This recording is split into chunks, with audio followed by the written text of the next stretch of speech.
Hello students, मैं आज आप लोगों को पढ़ाने जा रहा हूँ पास्ट परफेक्ट कॉन्टिन्यूअस टेंस। और इसके पहले हम लोग सारे टेंसेस पढ़ चुके हैं। अगर आप लोग हमारे उन टेंस के वीडियोस नहीं देखे हैं तो हमारे चैनल पर जाकर देख सकते हैं। सारे वीडियोस चैनल पर पड़े हुए हैं। और अगर आप चैनल पर पहली बार आए हैं तो चैनल को सब्सक्राइब कर लें। इसी तरह की वीडियोस आपको मिलती रहेंगी। और अगर वीडियो अच्छी लगे तो लाइक करें। अगर कोई डाउट रह जाए तो कमेंट बॉक्स में आप कमेंट करके पूछ सकते हैं। आपके डाउट का जो है रिप्लाई ज़रूर दिया जाएगा। तो आइए देर ना करते हुए हम वीडियो शुरू करते हैं। यह कौन सा टेंस है? पास्ट परफेक्ट कॉन्टिन्यूअस टेंस है। पहचान इसकी क्या है?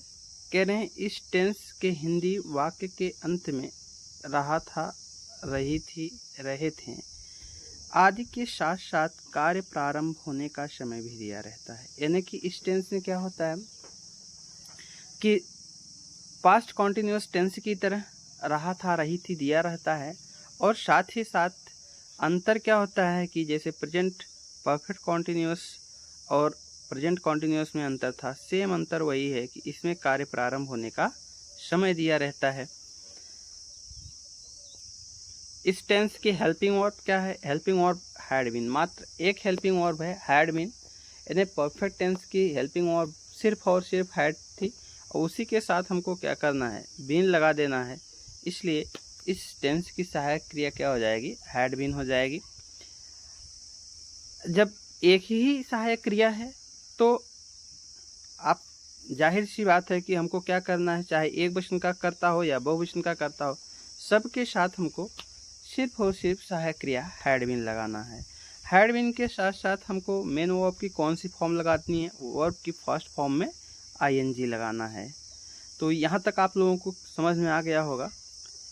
अब बात करते हैं अफर्मेटिव सेंटेंस की। अफर्मेटिव सेंटेंस की बात करने से पहले इसमें जो टाइम दिया रहता है उसके लिए सिंस और फॉर का यूज़ किया जाता है। किसका यूज किया जाता है? सिंस और फॉर का यूज किया जाता है। यानी कि निश्चित समय के लिए सिंस और अनिश्चित समय के लिए फॉर का यूज़ किया जाता है।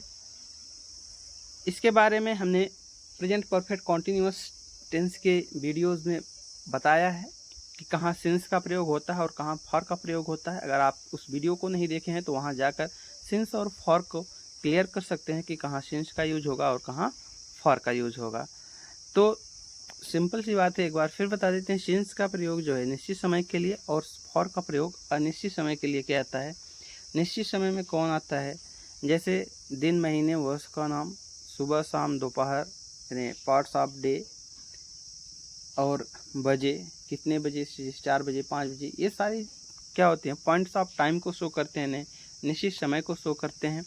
और फॉर किसके लिए होता है? जहाँ अनिश्चित समय होता है, यानी कि 2 घंटे 4 घंटे, दिन, महीने, वर्ष यदि संख्यात्मक हो यानी 2 दिन से 4 दिन से 5 दिन से, इन सब के लिए जो है हम किसका यूज़ करते हैं? फॉर का यूज़ करते हैं। सेंटेंस को करके देखते हैं।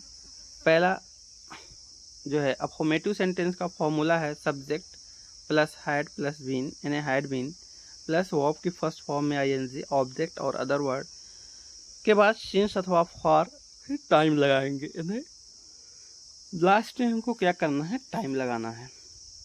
एग्जाम्पल है, वे 3 वर्ष से इस विभाग में काम कर रहे थे।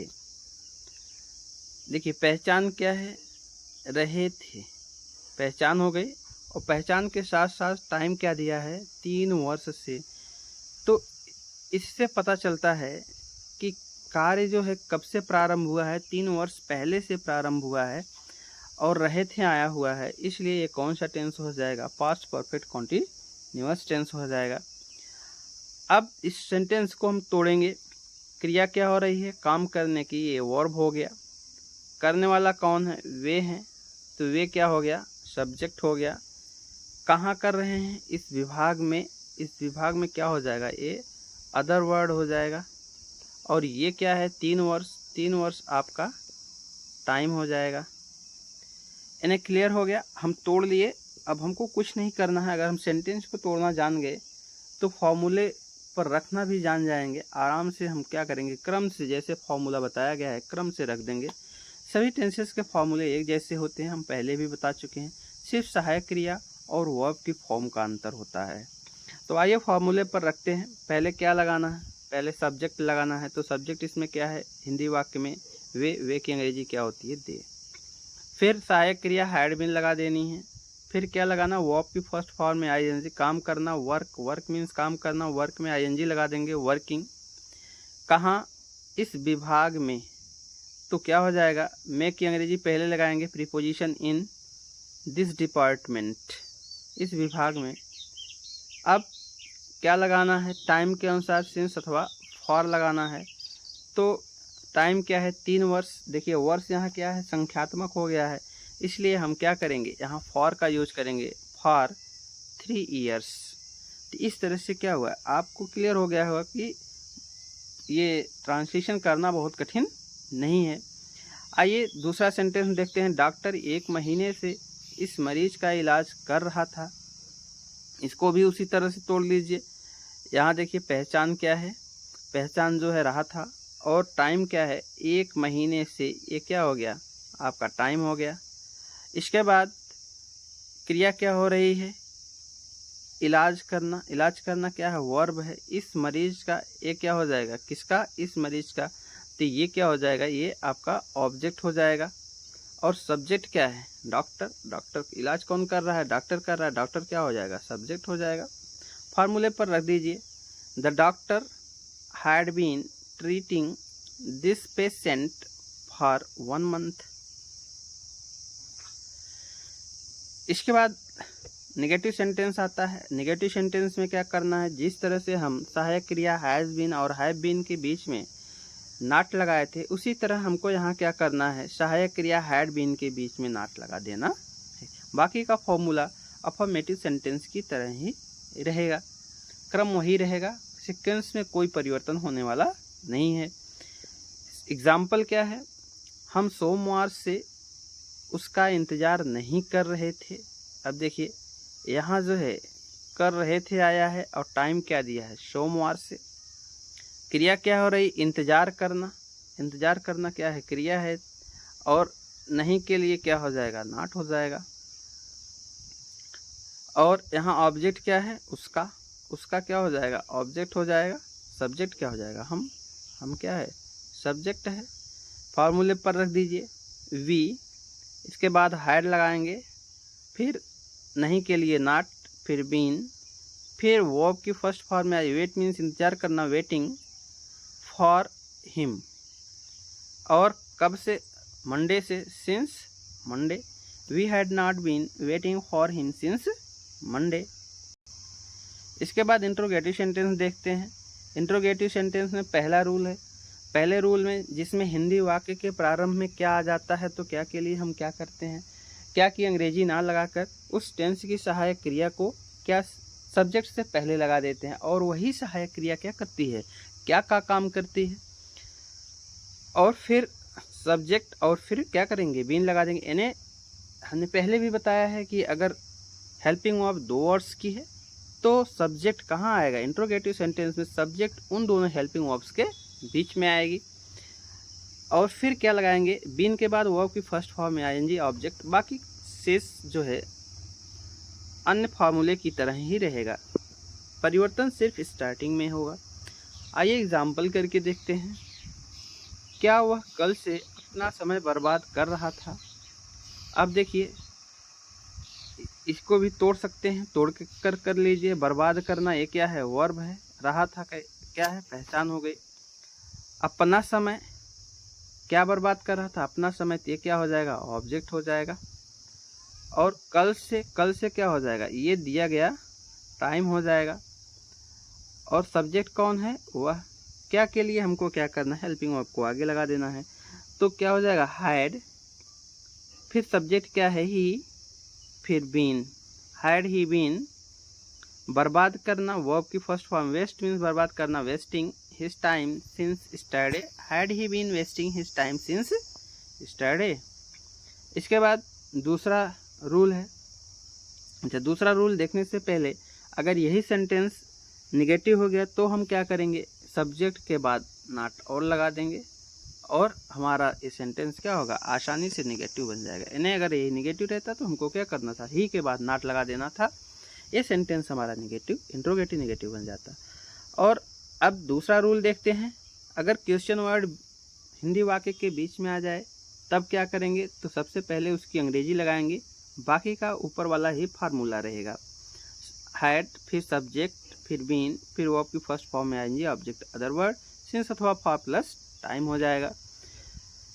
एग्जाम्पल क्या है, देखिए एग्जाम्पल देखते हैं। सुबह से तुम उसे गाली क्यों दे रहे थे, ये क्या है, रहे थे पहचान हो गई।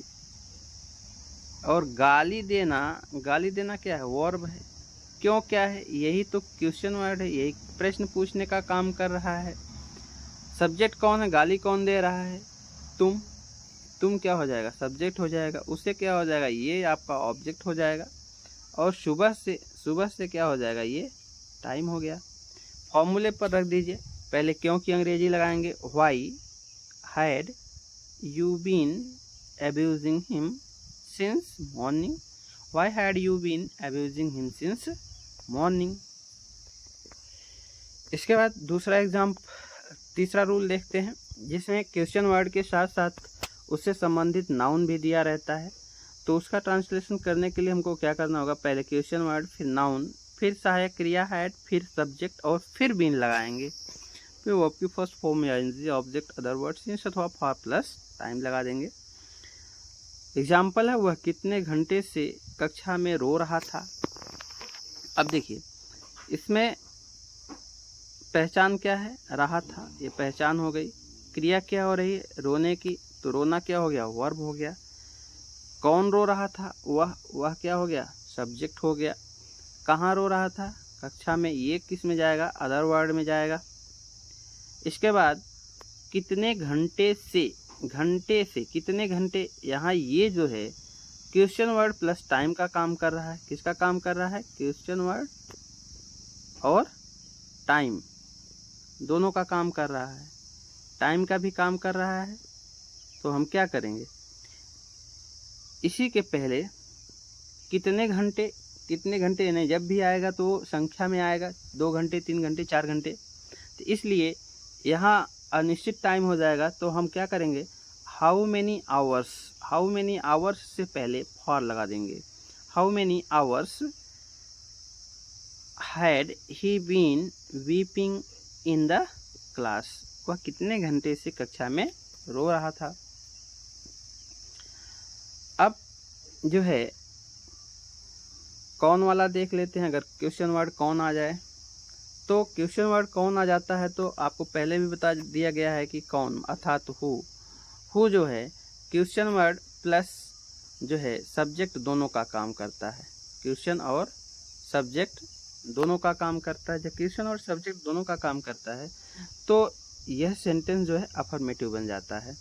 अफर्मेटिव बनने का मतलब इस सेंटेंस का अनुवाद अफर्मेटिव सेंटेंस की तरह किया जाता है। यानी subject plus had been plus verb की फर्स्ट फॉर्म में आएंगी ऑब्जेक्ट अदर वर्ड, सिंस अथवा फॉर प्लस टाइम हो जाता है।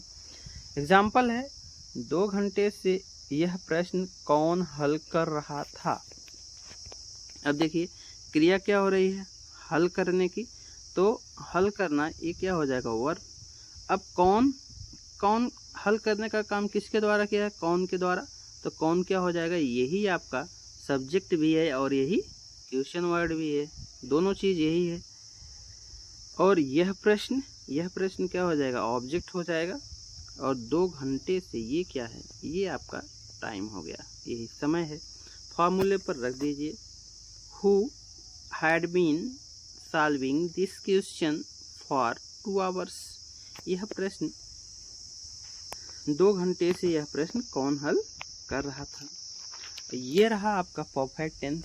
और हम उम्मीद करते हैं कि परफेक्ट टेंस आपको अच्छे से समझ में आया होगा। और ये 3 सेंटेंसेस आपको होमवर्क के रूप में दिए जा रहे हैं, आप इसको करिएगा और करके ये देखिएगा कि आपको कितना समझ में आया। और जहाँ कहीं भी डाउट रह गया हो तो आप कमेंट बॉक्स में कमेंट करके ज़रूर पूछ सकते हैं। और आपसे पुनः एक बार हम फिर से रिक्वेस्ट करना चाहेंगे कि अगर आप को वीडियो अच्छी लगी हो तो वीडियो को लाइक करें, कमेंट करें, और अगर चैनल पर पहली बार आए हैं तो चैनल को सब्सक्राइब करना ना भूलें।